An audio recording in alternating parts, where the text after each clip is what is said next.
I hypothesize that gravity does not bend time because time is an illusion. I hypothesize that gravity is not one of the four forces of nature. It's a result of electromagnetism.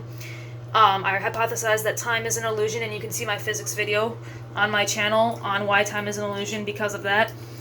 Space-time is coined by Einstein because Einstein thought time was the fourth dimension, and he thought that space-time could bend, but it can't. I hypothesize that space-time does not bend because space-time doesn't fucking bend. I'll just tell you right now. Like, it's classified information, but I'll just tell you right now, it doesn't bend because I attend mystery school with the Galactic Federation of Light, and they taught me that. And that should be proof enough.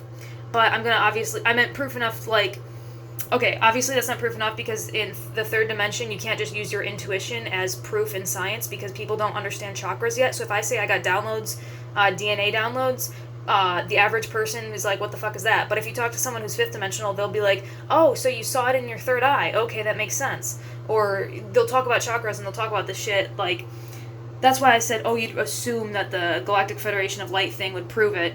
But obviously I need tests, and I want tests, and I want lab experiments, but I have to wait a minute before I can get into a real lab and prove this, so right now I'm just doing the math behind space-time, and space-time does not bend because the frames of time are still frames. The universe is a radio, and when I say the frames of time, I mean the tesseracts.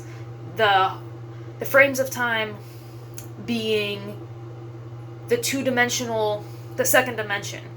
The second dimension and the third dimension are what most people consider the frames of time, and they pass like a film strip. The second dimension passes like a film strip, because if you look at your body right now I'm a 3D body, but if you were to cut me up into little XYZ coordinates, then you would see the second dimension. If you look at the second dimension, you think about a piece of paper. You see an X coordinate, you see a Y coordinate and you see an X coordinate, right?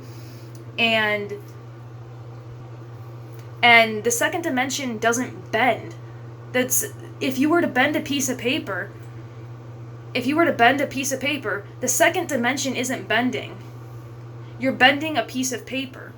That's what you're doing, but you're not bending the second dimension. Kind of like the third dimension.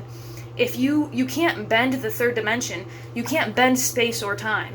Because the third dimension is the third dimension is a physics term of, how do I put this? The third dimension is the XYZ axis. If the Z-axis were the Y-axis, then it wouldn't be the Z-axis. The Z-axis doesn't move. The X-axis doesn't move, and the Y-axis doesn't move. That is the third dimension. And the fourth dimension is X, Y, Z, W. But I call it A, because I want to coin my own term. Because if Einstein can coin a fake term like space-time, then I can coin the fourth dimension as the letter A. But it's actually XYZW currently in physics. But fuck it, I'm literally hypothesizing that time is not the fourth dimension and that space-time doesn't bend. Literally straight from my fucking bathtub. So I kind of, from downloads that I got, from DNA downloads that I got from the Galactic Federation of Light, so I might as well just coin my own term. Yeah, the fourth dimensional axis is now the letter A. So space-time doesn't bend, and forgive me for being like half naked on this fucking video.